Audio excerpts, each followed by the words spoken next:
ಚಿಕ್ಕಂಗಮ್ಮ ರಾಜಗೋಪುರ ಪ್ರತಿಷ್ಠಾಪನಾ ಕಾರ್ಯಕ್ರಮಕ್ಕೆ ನಮ್ಮ ಈ ಊರಿನ ಎಲ್ಲ ಪ್ರಮುಖರು ಸೇರಿಕೊಂಡು ನಮ್ಮ ಕಾಂಗ್ರೆಸ್ ಪಕ್ಷದ ಎಲ್ಲ ಮುಖಂಡರನ್ನು ಆಹ್ವಾನಿಸಿದ್ದಾರೆ.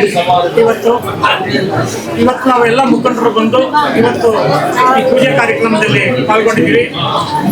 ಮೊದಲನೇದಾಗಿ ಈ ಊರಿನ ಎಲ್ಲ ಪ್ರಮುಖರಿಗೂ ಮತ್ತು ಗ್ರಾಮಸ್ಥರ ಎಲ್ಲ ಅಕ್ಕ ತಂಗಿರಿಗೂ ಅಣ್ಣ ತಮ್ಮಂದಿರಿಗೂ ನಾನು ಅಭಿನಂದನೆಗಳನ್ನು ಸಲ್ಲಿಸಲು ಬಯಸ್ತೀನಿ. ಆ ದೇವರು ಈ ಊರಿನ ಎಲ್ಲ ಜನತೆಗೂ ಕೂಡ ಆಶೀರ್ವಾದ ಮಾಡಲಿ ಅಂತ ನಾನು ಬಯಸ್ತೀನಿ. ಹಾಗೆ ಎಲ್ಲ ರೈತರಿಗೂ ಒಳ್ಳೆಯದಾಗಲಿ, ಒಳ್ಳೆ ಮಳೆ ಬೆಳೆ ಆಗಲಿ ಅಂತ ನಾನು ಕಾಂಗ್ರೆಸ್ ಪಕ್ಷದ ಎಲ್ಲ ಮುಖಂಡರ ಪರವಾಗಿ ಈ ಊರಿಗೆ ಗ್ರಾಮಕ್ಕೆ ಎಲ್ಲ ಒಳ್ಳೆಯದಾಗಲಿ ಅಂತ ಆ ಭಗವಂತನಲ್ಲಿ ನಾನು ಬೇಡ್ಕೊತಾ ಇದ್ದೀನಿ. ಜೈ ಹಿಂದ್, ಜೈ ಕರ್ನಾಟಕ.